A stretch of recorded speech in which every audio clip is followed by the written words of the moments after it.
Hate. Virginia Congressman Tom Perriello joins us now from Capitol Hill. Thanks for being with us this morning. Thank you for having me.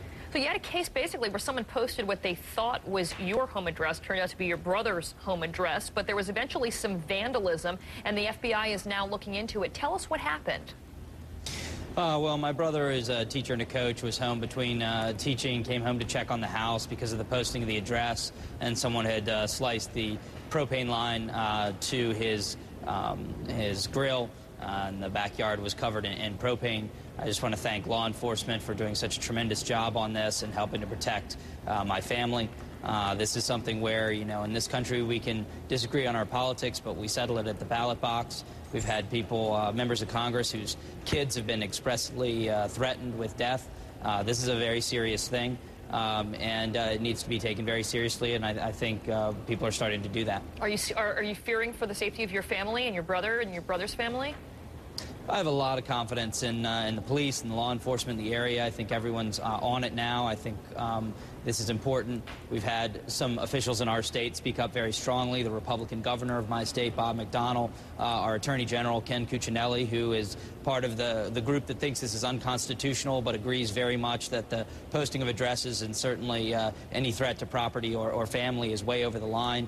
Unfortunately, we're not seeing that same seriousness from the Republican leaders here in Washington, but the most important thing is that we keep our families safe and we keep the democratic process safe. Well, let me ask you what you mean by that, because House Minority Leader John Boehner actually did come out and condemn the attacks. He was on television yesterday. He also released a written statement saying not the American way about these attacks, the vandalism, the bricks through the windows that we've seen in some of these congressional home offices. But he also said, this is what else he said. He said that basically you need to channel the anger for positive change, call your congressman, go out and register. He called the violence and threats unacceptable. Isn't that enough?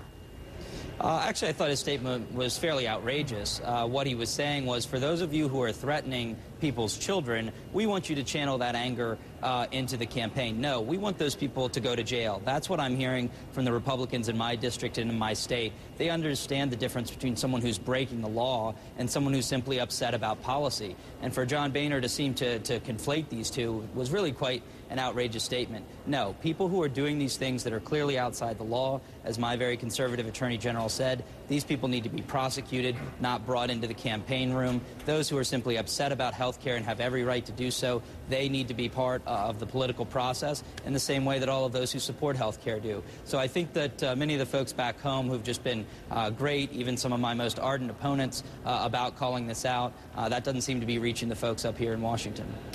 An organizer for the Lynchburg Tea Party, Mike Troxel, is reportedly claiming responsibility for posting your brother's address. And this is what he said at the time of this post. He said, just in case any of your friends and neighbors want to drop by and say hi, express their thanks regarding his vote for health care. He's referring to you.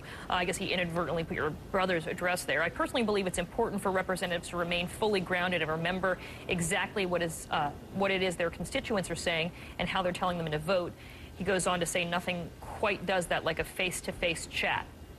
Do you think he was basically trying to incite people to threaten your family by putting up that post?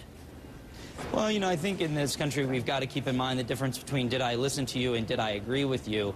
You know, I listen to a lot of people in my district, including the hospitals, the doctors, the nurses, so many people who wanted health care reform, and so many people who were concerned about it. That's part of the democratic process. But when you listen to these recordings of people saying, I'm going to kill your children and I know where they are, think about how un-American and undemocratic it is to say, I'm going to hold your vote hostage and threaten your family with violence. Every right-thinking person knows that this is over the line, that these things have to be called out. And again, you know, one of the Tea Party movements in my district put out a very strong statement yesterday, clearly condemning this. There are lots of good, decent people who have been on the opposition side of this, who don't deserve to be painted with the same brush. But let me ask you about this. Do you think that some of your fellow GOP congressmen here are inciting this violence?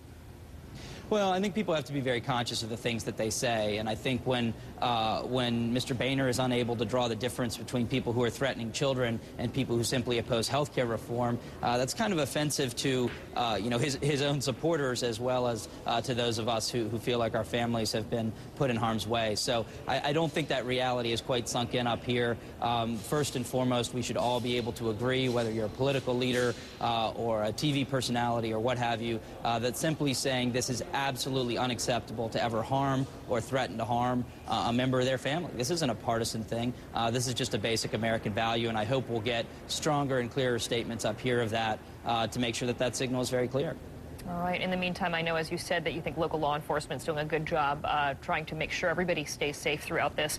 Thanks so much for your time this morning and talking to us, Virginia Congressman Tom Perriello. Appreciate it. Thank you very much.